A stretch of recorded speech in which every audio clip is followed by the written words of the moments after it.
Okay, it looks like we are at 12:03, and I see a lot of people in our participants box. Great to see everybody. I'm going to do a quick shout out to Michelle at EWU, who I went to high school with. Hi, Michelle. Thank you for joining. It's so great to know that we are in the same community. All right. Welcome, everyone. We would like to begin this event with a tribal land acknowledgement. Although we are not physically together, it's important to acknowledge that the YWCA Spokane resides on the traditional homelands of the Spokane people and other Indigenous peoples who are connected to this region. We wish to acknowledge the Indigenous peoples who have been dispossessed and displaced from their ancestral and spiritual homes and the taking of their land through colonization. We recognize that a land acknowledgement is only the first step towards honoring the contributions of Native Americans and Indigenous peoples today, and continue to strive towards policies and practices that bring about justice and reconciliation. We respect and honor the first people of this land, past and present, on which we advocate, work, and live. Thank you to our panelists and all of our participants today for taking time to be part of this important conversation. So I would like each one of our panelists to introduce themselves. Sarah, would you like to introduce yourself?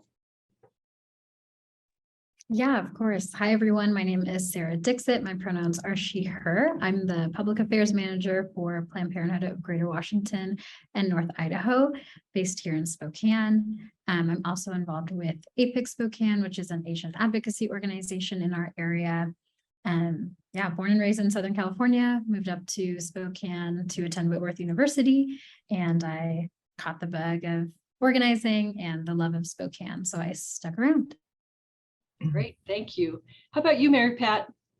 I'm Mary Pat Truthart, and I'm currently a professor of law at Gonzaga University, and I moved to Spokane in 1989. I am appearing today as wearing purple to recognize domestic violence survivors and our information program about domestic violence. I'm a 60-something-year-old woman with, I would like to say, silver hair. I have been involved in the domestic violence movement in 5 different states since the 1970s. I was a legal services staff attorney and program director, and so I represented women, for the most part, who were seeking civil protection orders.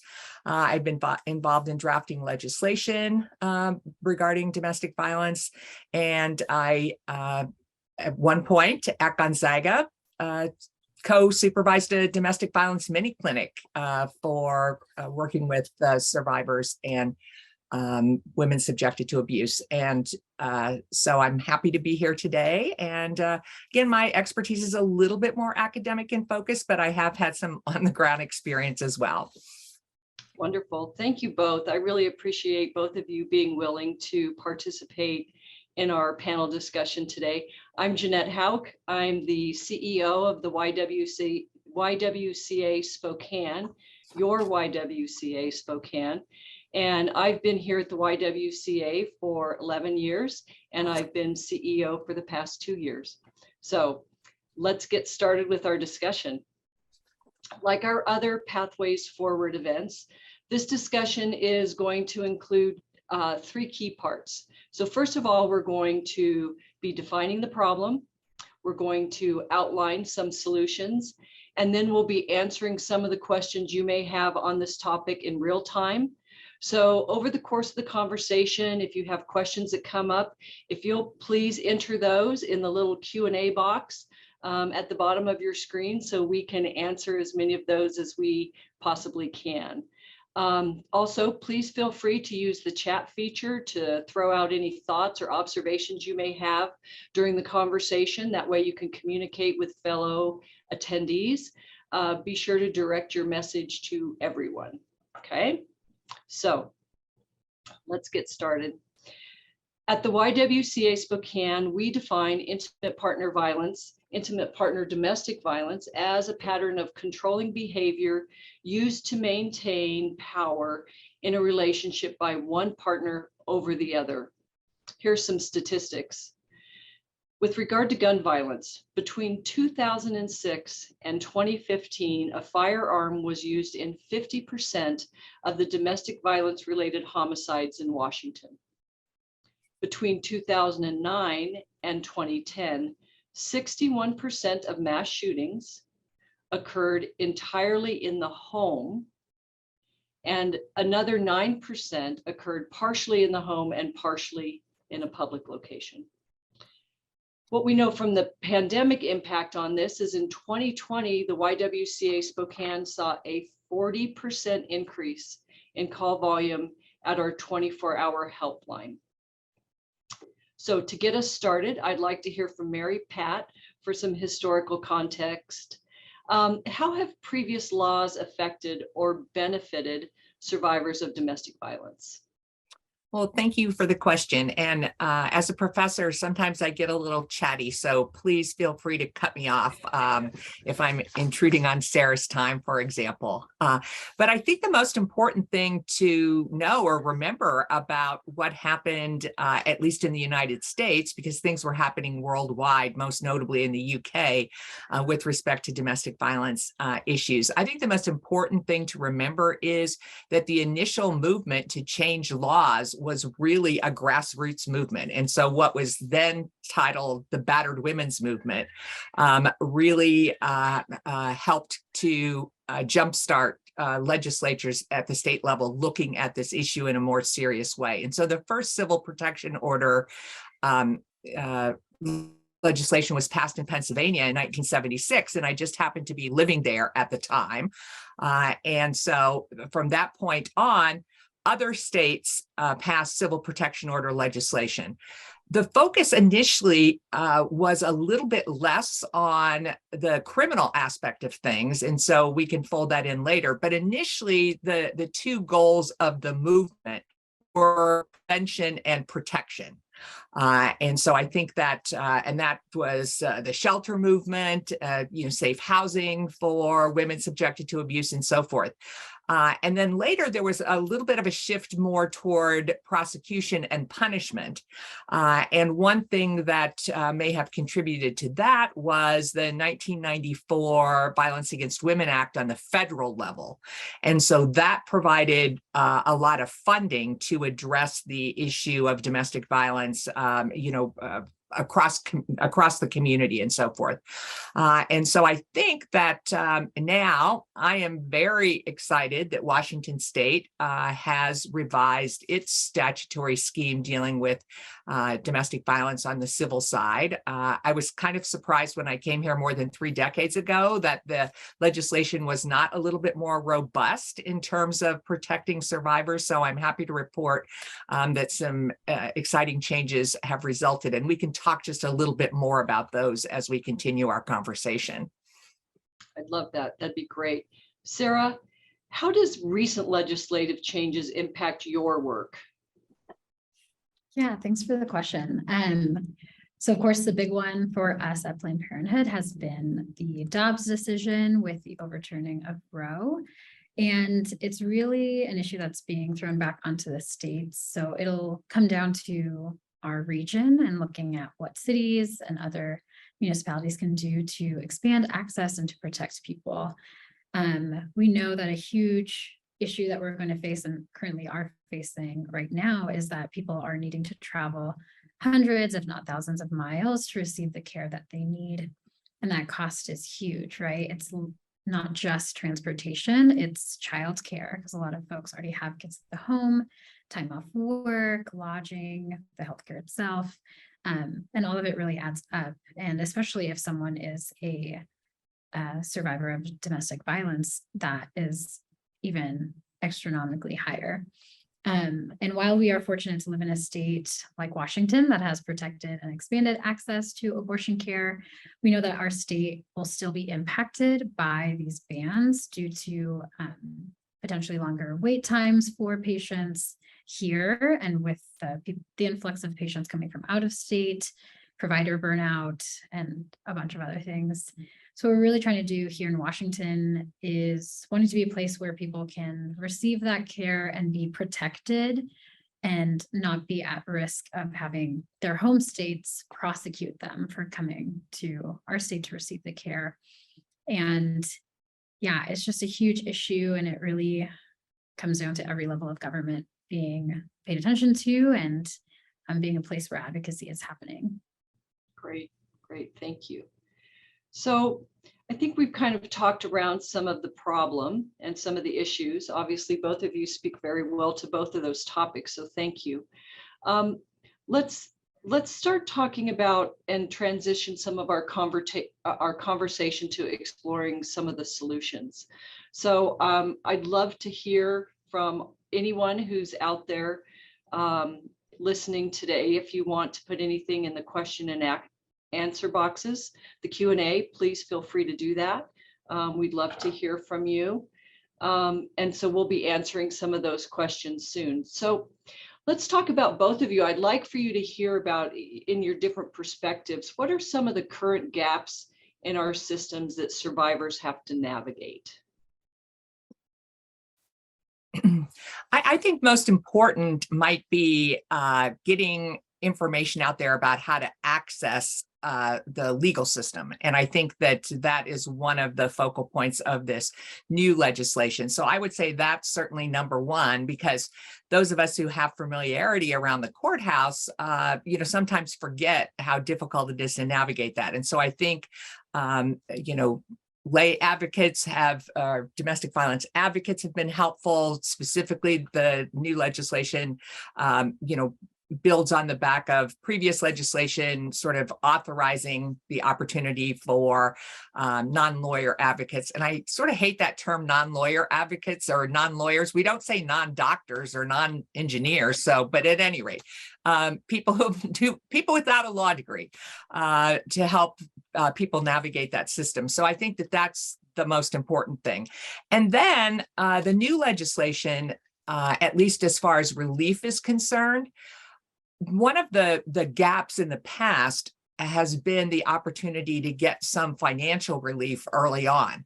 Now, I can't say for sure how this is going to work out, but the new legislation does allow for a variety of forms of relief to be available at the temporary protection order hearing, civil protection order hearing, and at the final protection order hearing. And in the past, typically women subjected to abuse would get only maybe a kick-out order, maybe temporary custody, and those types of things. And now there are a range of potential reliefs, ordering the abuser to counseling. And like I said, having some exchange of money, issuing different types of, protection for joint funds and so forth and so on. Now, of course, you can have all the legislation in the world, and if the court does not issue those orders, it's going to be problematic. And my one concern is the fact that the new legislation provides for, specialized court commissioners to do this work. But I hope that they take the opportunity, whomever might be appointed there. But I think as a practical matter, unless the commissioner or the commissioners are willing to engage with this legislation, and sometimes they're hesitant to do so because they're sort of beholden to the Superior Court judges. So it remains to be seen maybe how this will play out in Spokane County as well as across the state. So if I had to summarize the changes, I would say certainly better relief, opportunity for appointment of lay and attorney advocates, more help from the prosecutor's office if you choose to go the criminal route. We've also expanded the definition of domestic violence to include teen dating violence, which I think is important. Also, there is a new section on coercive control, which could have been probably addressed under a psychological abuse, but it's very specific in terms of what constitutes coercive control. Yeah, thank you. So I'm seeing some questions in the chat about what is this specific legislative change that you're talking about? And from what I understand, there are a number of different things. So is my understanding correct in that now we are putting in place one form that can do everything, or? Yeah. Okay. Yes, so that's another change because in the past you had to make a decision if you wanted a harassment order, if you wanted, and now you can, there's a unified form to be used, and I think that should be very helpful for people who are trying to navigate the system. And I also understand that that is now being made available electronically. Is that correct?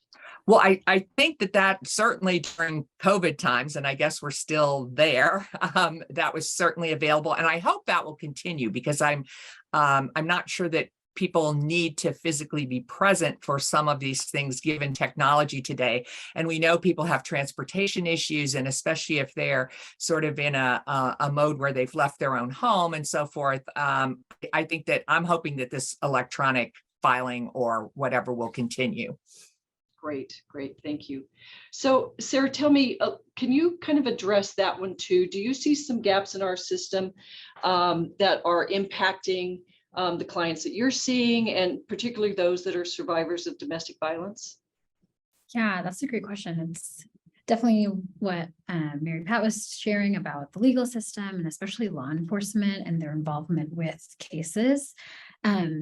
And I think a big one that we're seeing is not necessarily like the general abortion bans, but when it comes to that private right of action components that we see in Idaho and Texas.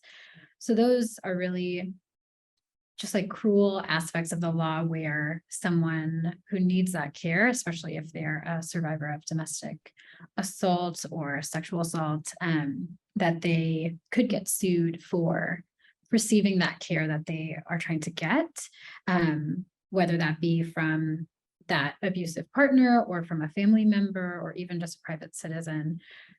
So that's a huge aspect that we're trying to figure out what to do in terms of making sure people are safe to access the care without fear of getting caught up in a legal battle. And it's not something that's theoretical either. We have already received patients calling, and we received a story, I think last month, where our patient navigator relayed this story to us, where a patient in Idaho didn't want to come to Spokane from Idaho for care because she was worried about going to a judge, which would result in retaliation because she had been assaulted. And in Idaho, they have that protection clause of if you're a victim of rape or incest, but that does require then going to law enforcement and having to go through the legal system, which being re-traumatized in that way and having to share your trauma with somebody in a way that's really clinical and not super compassionate is really hard. So yeah, seeing patients making that decision to not access care because of the legal barriers and the extra dangers that come with coming forward. And I think the last thing is with survivors and with people seeking care is the lack of legislation and protections against crisis pregnancy centers. So these are fake clinics that offer some resources, but can be confusing for a patient who is looking for health care and looking to access abortion care. And especially with the aspect of the private right of action to sue someone, if someone is then going to a crisis pregnancy center, not following up with care, where is the HIPAA protections there? So just a lot of gray area that we're seeing with the system, and really trying to figure out ways that we can push legislation forward to kind of close those gaps to make sure that we are protecting people and their bodily autonomy to access what they need regardless of their situation. Yeah, great. Mary Pat, how can survivors advocate for themselves while they're operating in systems that may not be safe for them to actually physically be visible in? That's an excellent question. And I think it goes to one of the questions that was posed in the chat as well. And so I can address that maybe a little bit more specifically in terms of things that are happening. I did want to give a shout out before we move to that about the reauthorization of the Violence Against Women Act on the federal level, because it was reauthorized multiple times, and President Joe Biden, then Senator Joe Biden, was the primary sponsor of it originally. And it sort of stalled. It went into a dormancy phase during the Trump administration, but it was reauthorized last March.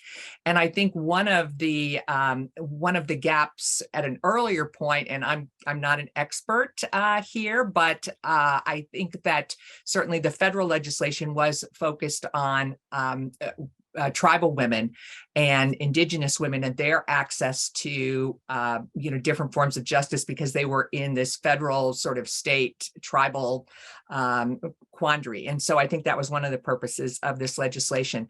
I think the question about what can be done, and the question in the chat was more specifically, how can women get relief outside the formal legal system? Because I think that people have had negative experiences with the legal system, or they are hesitant for having some sort of public record of their accessing the legal system.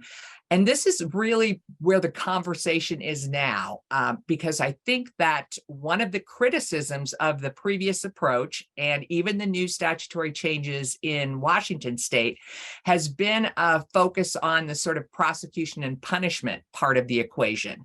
And I think that there is a move of what might be characterized as fourth wave or postmodern feminists, who are really pushing back against the greater expansion of the carceral state, involving incarceration and police. And I think early on, the movement relied on the government and policing to protect rights, and with some varying degrees of success. And so I think the conversation now really is looking more toward restorative justice methods of resolving some of these issues, because that gives women more agency, more autonomy.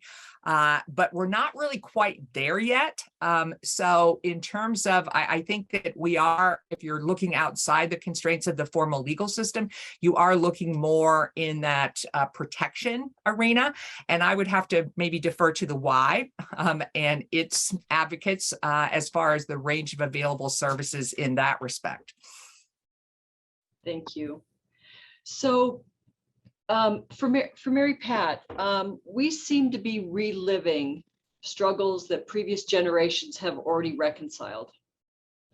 We're going through it again. What can we learn from the past, and how might we advance this movement?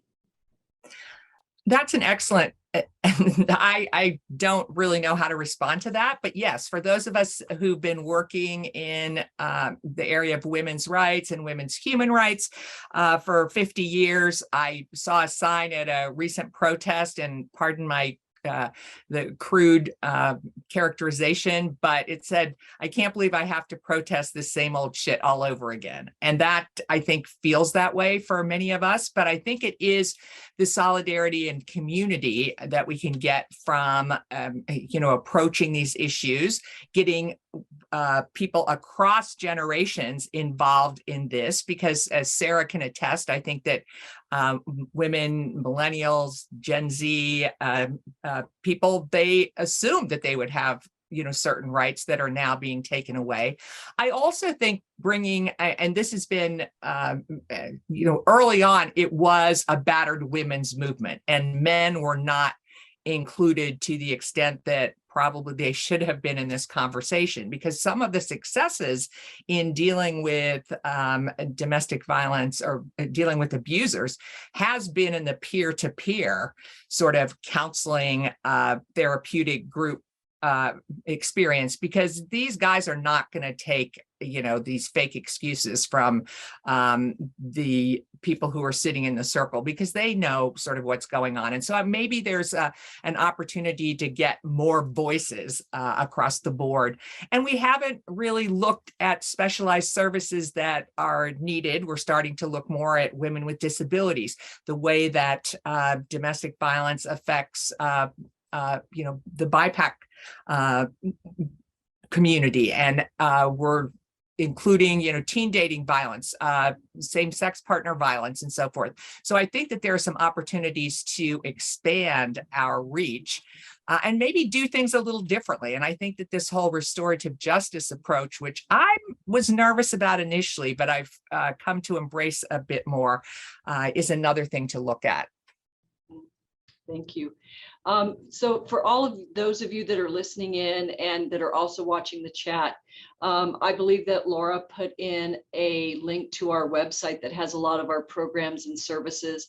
Thank you, Mary Pat, for discussing broadly the fact that domestic violence, while the majority of the individuals who are impacted by domestic violence are women, there are also a number of other people who are non-binary, who may be identifying as women or may be identifying as men, people who are impacted by domestic violence. I want people who are listening to know that we also serve men at the YWCA who are impacted by intimate partner violence.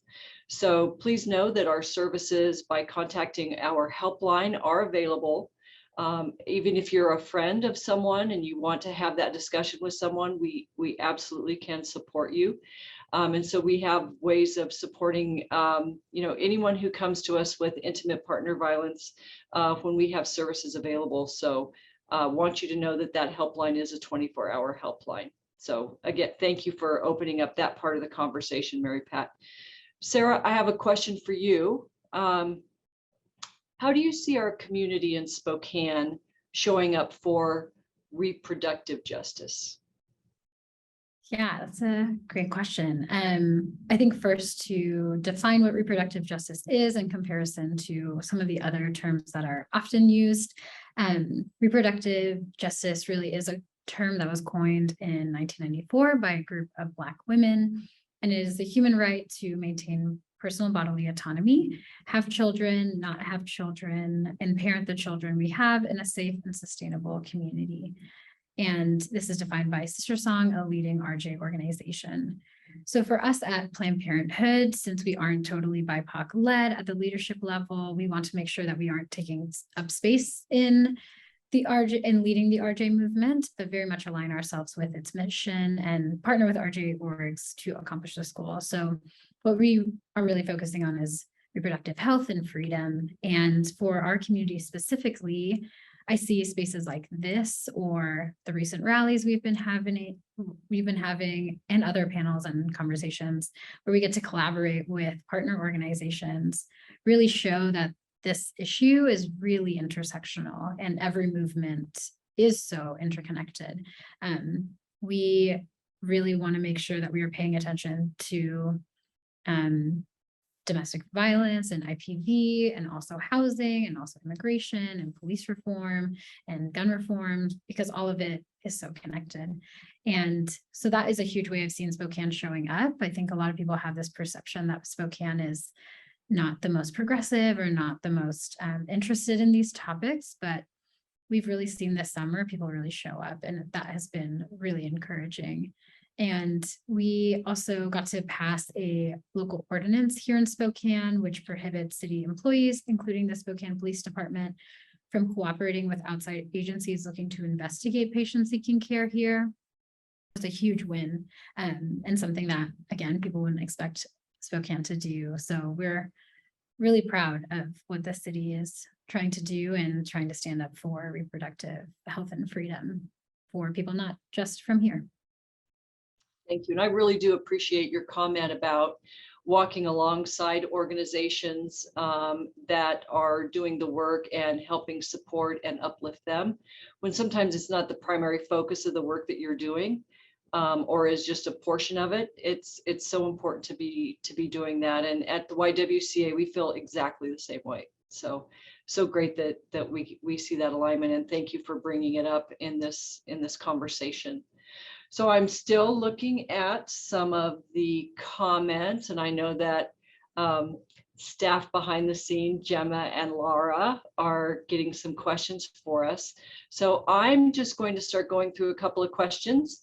So please continue putting things in the chat and the Q&A, and we'll be answering as many as we can. So first, and this goes to both of you, any advice for advocates helping DV victims navigate the court legal system?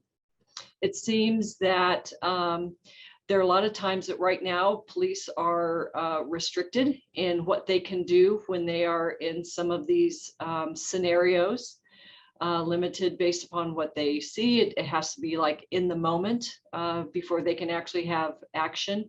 So what can we do as advocates, or what can my staff do as advocates to help get protections that clients deserve and need?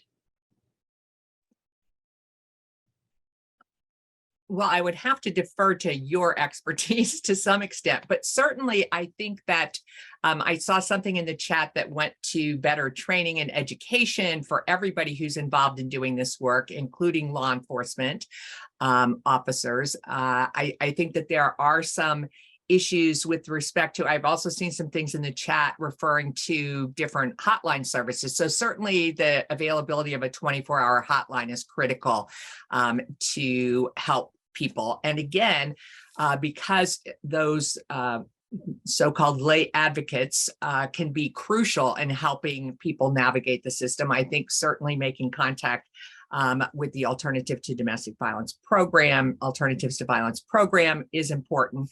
Also, the new legislation does provide that at the time of a civil protection order, for example, a petitioner, so the person who's filing for the order, if the respondent has an attorney, then you can get an attorney appointed, or you're supposed to be able to get that. So that might help speed things up in the process. And I think that, again, that on the scene issue, problem, and concern, is going to be an ongoing challenge, I think. The other thing, we have so much greater accessibility to information via the internet and social media, but then that can also allow the abuser, especially one who is into the coercive control mode of sort of stalking and following and spying on the person. I mean, that can create its own dangers, I guess. But more information obviously is going to address some aspects of that. So from a court standpoint, as our advocates are going over to the court and working with the judges and the commissioners, any specific advice you can give them in some of those interactions? Is there anything in the way of advice that you would provide to them? I think that having court commissioners or having people who are focused on the issue, so who have the training, the interest in, sitting on this docket and so forth, will be extremely beneficial. I do think that one of the issues with coercive control, for example, I think it's one of those things where those of us who've worked in the field, we know it when we see it, and certainly women who are subjected to coercive control know what it is and what it looks like and how it escalates. But sometimes it's hard to describe to a court. And one of my struggles, honestly, representing women who had been subjected to abuse is, sort of putting together a coherent package of things that happened to sort of show, what we're talking about here.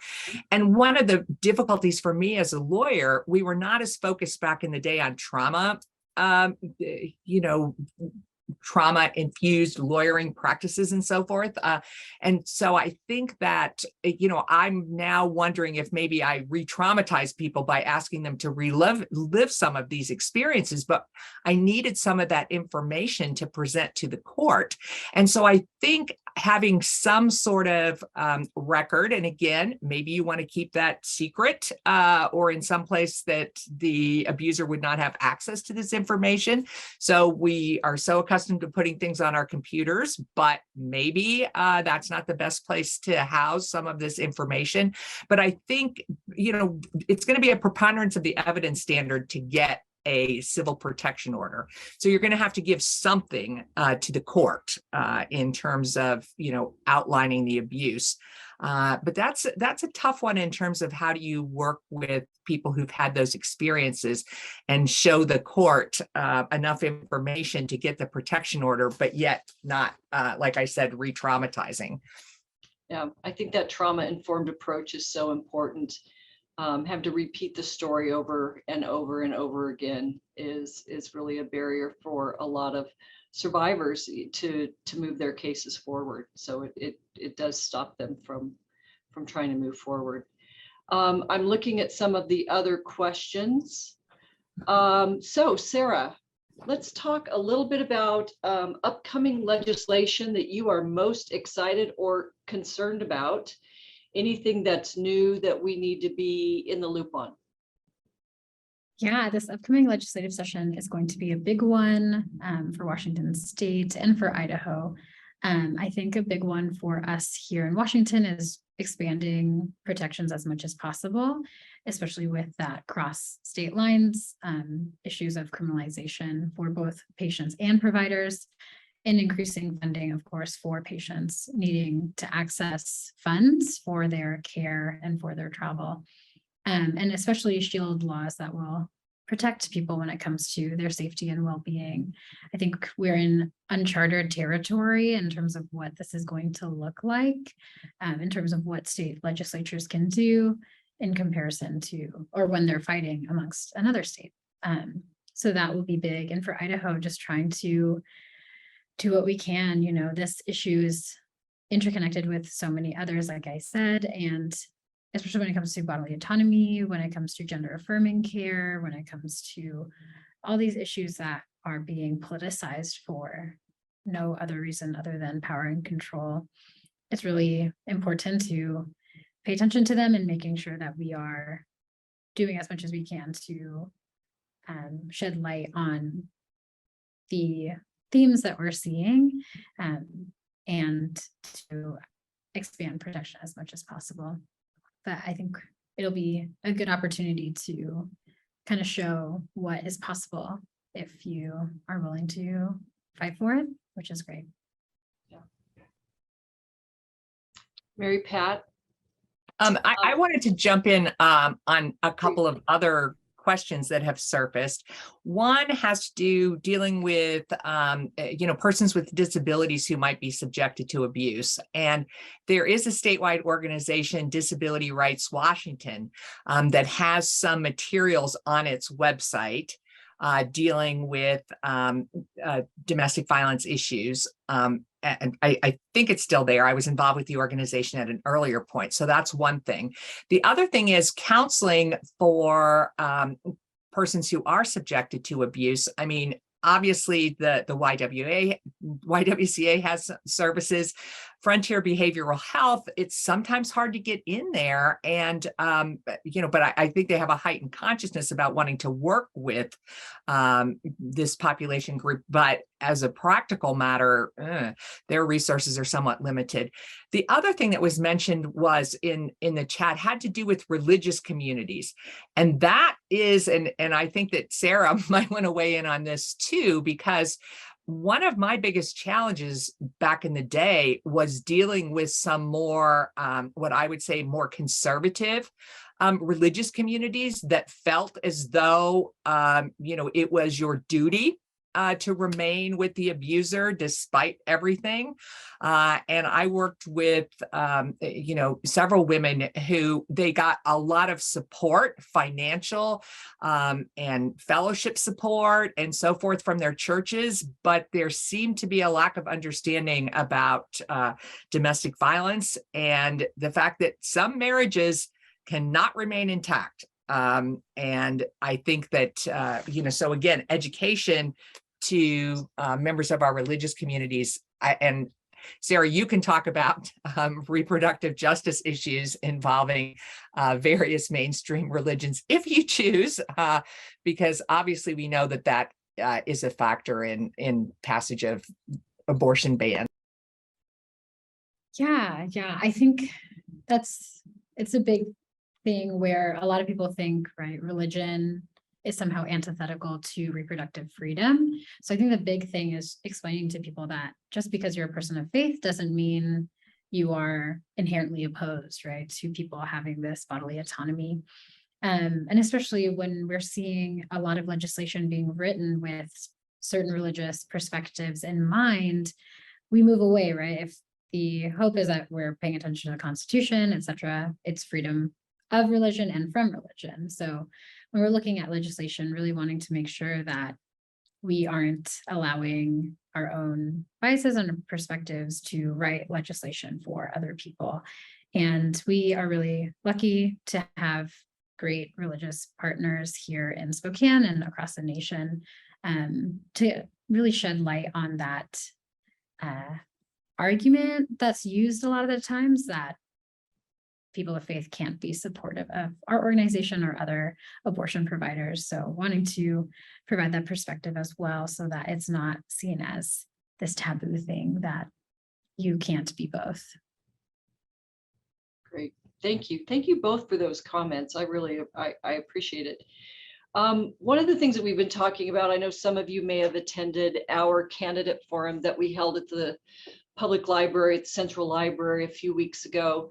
And we talked to those officials that were attending at that time about, how they were being educated on human rights as it relates to the rights of those who are violated or threatened through domestic violence and sexual assault. How have you, I guess the question is, how are state and local officials being educated on human rights as it relates to those rights being violated and threatened through domestic violence and sexual assault? So kind of a big question, not necessarily you're one of those people, but how do you see that education process happening? How would you like to see that education process happen?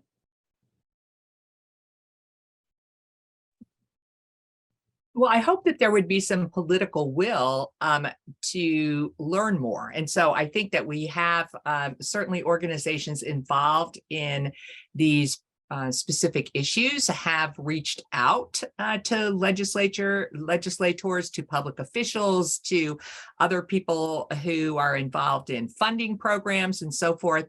But I think, as I said, I think there has to be a willingness to make this a priority. I mean, the fact that we are still talking about domestic violence, and now we're talking again about abortion bans, over the course of 50 years, I think that's disconcerting to me that we haven't had more sort of action. Now, should that discourage people from getting involved? No. And I think that, maybe we haven't been as creative as we might have in terms of looking at some of these problems or concerns. I do think that,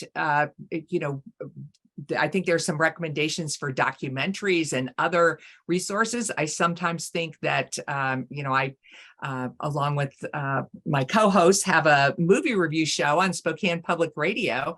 And I think that sometimes fictional films or narrative films can be important. I remember a segment on Amy Schumer's show where she was playing Call of Duty, for example, and her boyfriend left the room, and her character was sexually harassed by a higher up supervisor, and the boyfriend comes back and he said, oh no, that couldn't happen, that doesn't allow that. So I mean, I even think that unique approaches to educate people about what's happening in our world can be valuable. So through popular cultural means and, conversations. I think fora such as this are really important, even if we can't be face to face, and even if we can't engage in a really intense dialogue. I think this is, a good starting point in the community. Thank you, Mary Pat. So any additional comments to that, Sarah? Yeah, I think just the big thing is the way in which people are educated, right? It shouldn't just be that if they are a state or local official that they should be learning all this stuff. I think just like when it comes to sex ed, for an example, really making sure that people are learning about bodily autonomy and sexual assault and domestic violence from a young age and with consent and healthy relationships, so that it's not a new concept once they get to their teen years or once they get into different positions of power, but really having that be a building block from when they're kids, so that it's not something that is hard to grasp, but it's something that they have foundational knowledge for in multiple contexts in their life, not just within one. So that has been really big win when it came to the comprehensive sex ed bill that was passed a few years ago, that making sure consent is first and foremost is huge. Yeah. Great. So I'm watching, my screen separately from all of you with some questions that are coming up from our participants. So I'm going to jump around a little bit, so forgive me. So I know this might be a little bit harder as panelists to respond to as I come up with some of these questions, but I think this is really important. What can regular people do who don't specialize in this field, but feel overwhelmed when they watch this news or hear these conversations? You see it on Twitter, you see it on Facebook, they see a lot of this discontent happening. What are ways that you would recommend individuals to become involved?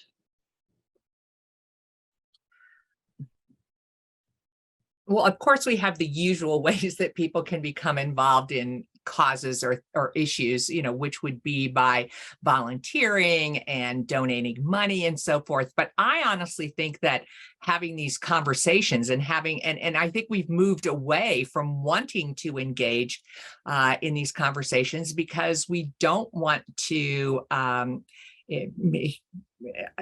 engage in conflict resolution on our own and so forth and so on. But I think that is important.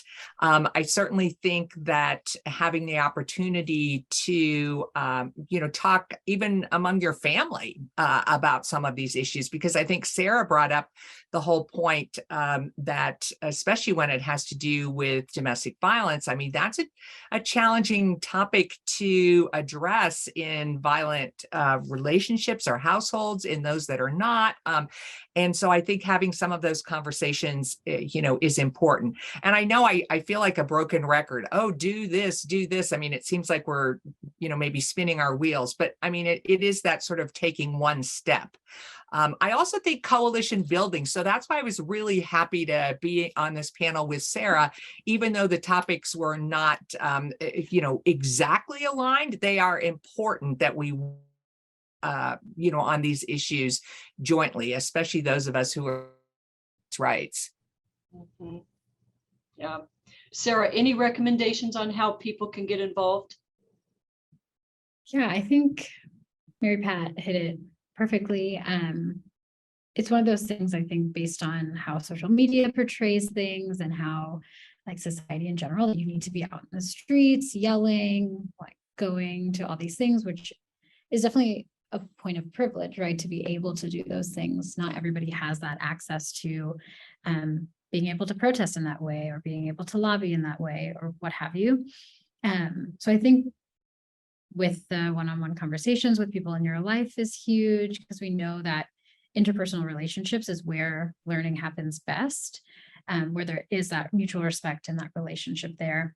And I think doing what you need to kind of take a break from social media when it does become too much. We've all done the doom scroll thing all the time when it comes to the news. So I think finding ways to have boundaries, even when it comes to what we're consuming, can be really helpful in terms of remembering that this is a marathon, not a sprint. So we need to kind of manage our burnout when it comes to all the different issues that we're also passionate about.